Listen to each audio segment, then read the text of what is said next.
Edinburgh की खूबसूरत सुबह में फिर से खुशामदीद। आज मेरा यहाँ पे दूसरा दिन है और सुबह के लगभग 9 बजे हैं और वेदर है तकरीबन। आज के जो प्लान है कैसल का है, कैक्सटन हिल ट्रैक करना है। इसके अलावा और काफ़ी चीज़ें हैं वो आज के दिन एक्सप्लोर करनी है।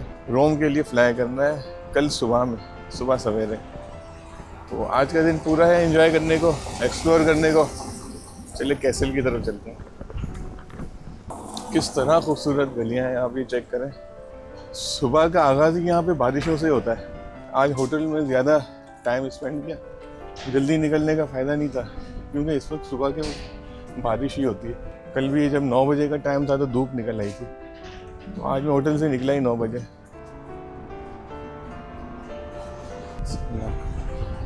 ये चेक करें शहर कितना ऊपर नीचे स्टेयर्स पे, यानी कि जो ये सेंटर है, ओल्ड टाउन है, ये बहुत ऊपर है।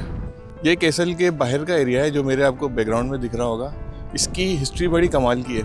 ये तकरीबन 350 मिलियन साल पुराने जो वॉल्केनो पहाड़ थे, वॉल्केनो वाले, वो जब ठंडे हो गए थे, जब वो ख़त्म हो गए, तब इसको जो है उसके ऊपर इस कैसल को बनाया गया है।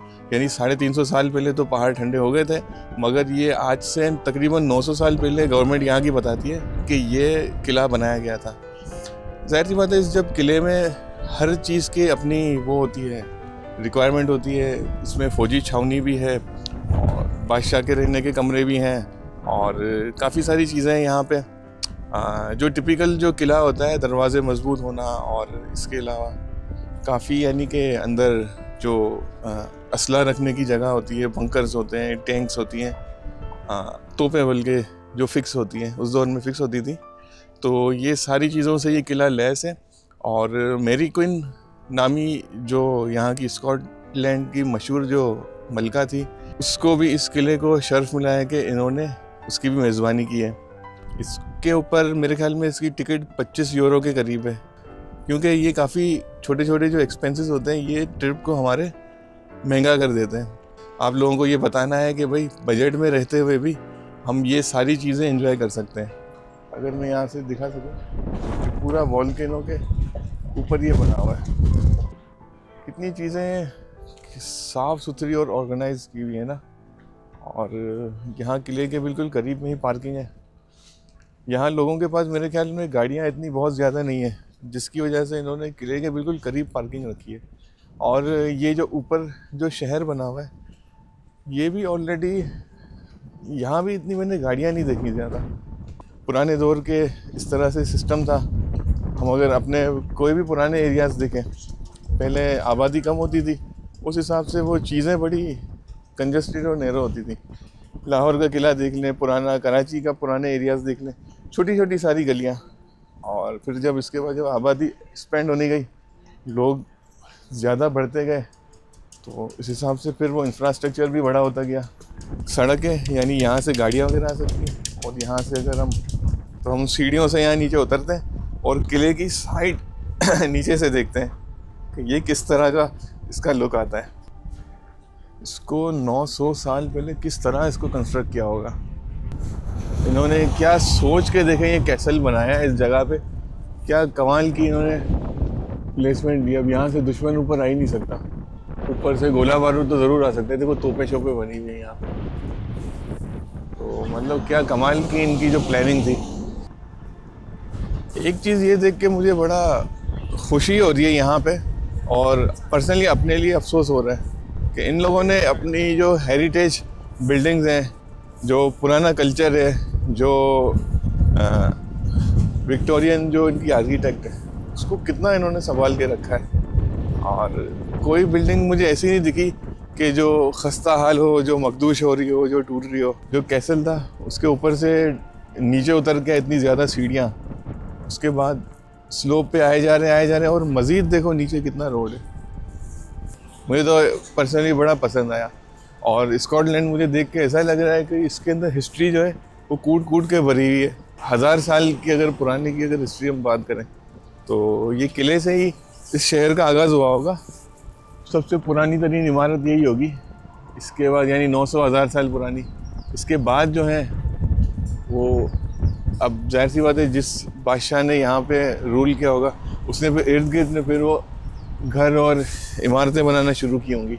अब ये बिल्डिंग देख के मुझे IIT चंडीगढ़ में जो स्टैंडर्ड चार्टर्ड की बिल्डिंग है ना, वो याद आ गई है। मेरा ख्याल है कि ये उसी दौर के आगे पीछे की होंगी ये वाली बिल्डिंग्स। वहाँ भी काफ़ी विक्टोरियन बिल्डिंग है। अब इन लोगों को देखें ना, जिस जिस कंट्री को इन लोगों ने कैप्चर किया है वहाँ ये अपनी छाप ज़रूर छोड़ते हैं।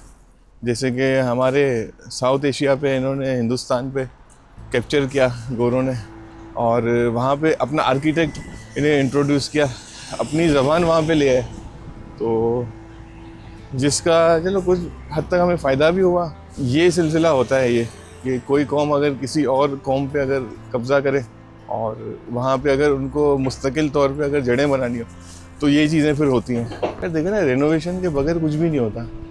हम कहें कि वो जो पुरानी चीज़ है वो पड़े पड़े खुद ही सही हो जाए, ऐसा नहीं होता, उस पर ख़र्चा करना पड़ता है। या हम सिर्फ ये कहें कि भाई ये हेरिटेज है, इसको हमें तोड़ना नहीं है, ये हमारी सकाफ़त है, और 1 रुपया ना खर्चें उसके ऊपर, उसके मालिक को कुछ ना कहें, तो ये उस चीज़ के साथ ज़्यादती है।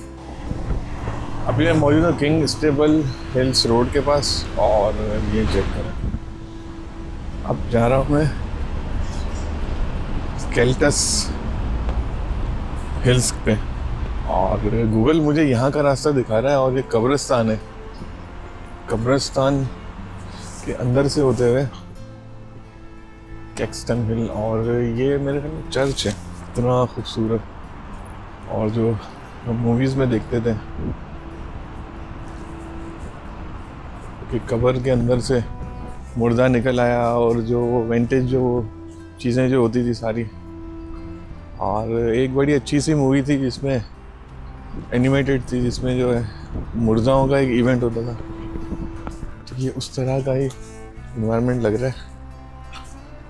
गूगल दिखा रहा है कि इस तरफ से जाना है, और ये पास बना हुआ है ऐसे। ये चर्च है, आई थिंक अभी बंद है। स्कॉटलैंड के अंदर वॉक का अपना ही मज़ा है, और इतने इन्होंने डाइवर्स रास्ते और इतनी खूबसूरत जगह हैं, चीज़ें, तो बंदे को और मज़ा आता है यहाँ पे। ये देखो कब्रें हैं, यहाँ भी मखदूश हुई हुई हैं, वैसे चीज़ें गिरी हुई हैं। और ये 1864, ये सारी हिस्टोरिकल ये कब्रिस्तान है। ये नए लोगों की यहाँ नहीं होंगी कब्रें। इसके दरख्त देखें, अलग ही वाइब्स आती हैं इनकी। अगर कोई किसी के दिल में अगर जिन्नातों का और इसका अगर डर है ना, खौफ है, तो वो यहाँ से कभी गुजरेगा भी नहीं कि मुझे कोई जिन चुभ जाएगा।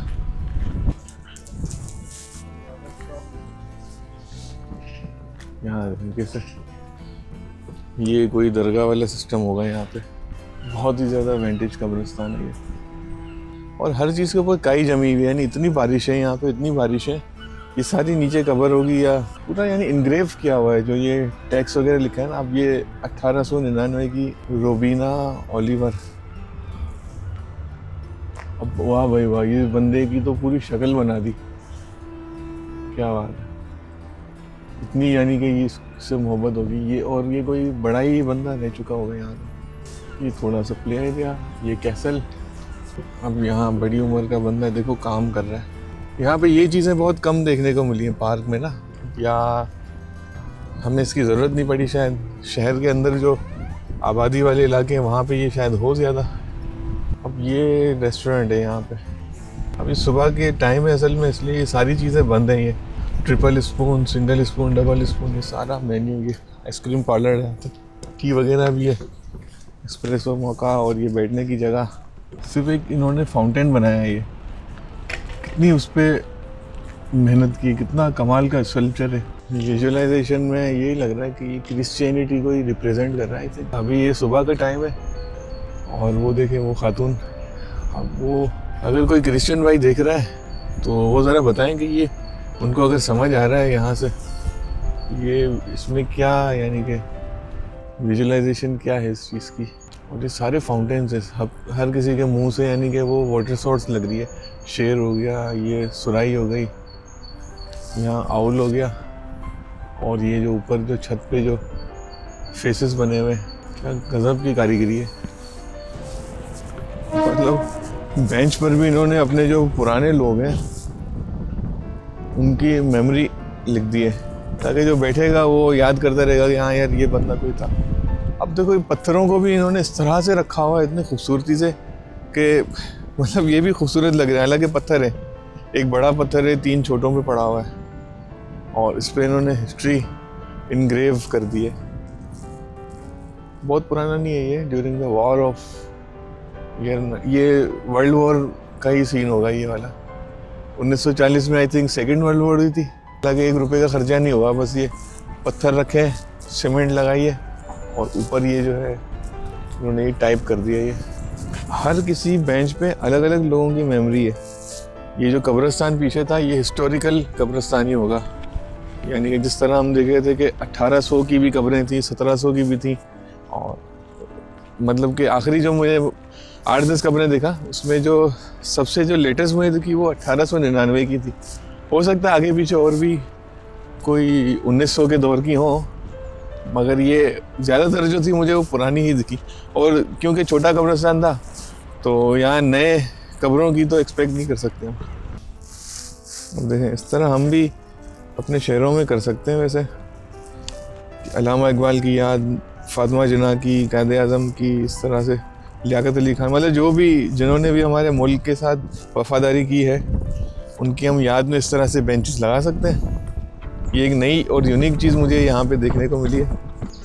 और यहाँ की मेंटेनेंस देखें मुसलसल की जा रही है, और कितने माली हैं, कितने लोगों के रोज़गार भी लगे हुए हैं, और मतलब लोगों को अच्छा लग रहा है जब गुजर रहे हैं यहाँ से। कब्रिस्तान के अंदर से रास्ता है, फिर पार्क था, और एंड यहाँ पे हो रहा है सामने आई थिंक स्कॉटलैंड लाइब्रेरी है जहाँ कल मैं गया हुआ था अंदर। तो यानी मेंटेनेंस देखें, चीज़ें मेंटेनेंस मांगती हैं। मैंने दिखा दिया आपको, लोग मुसलसल काम कर रहे थे।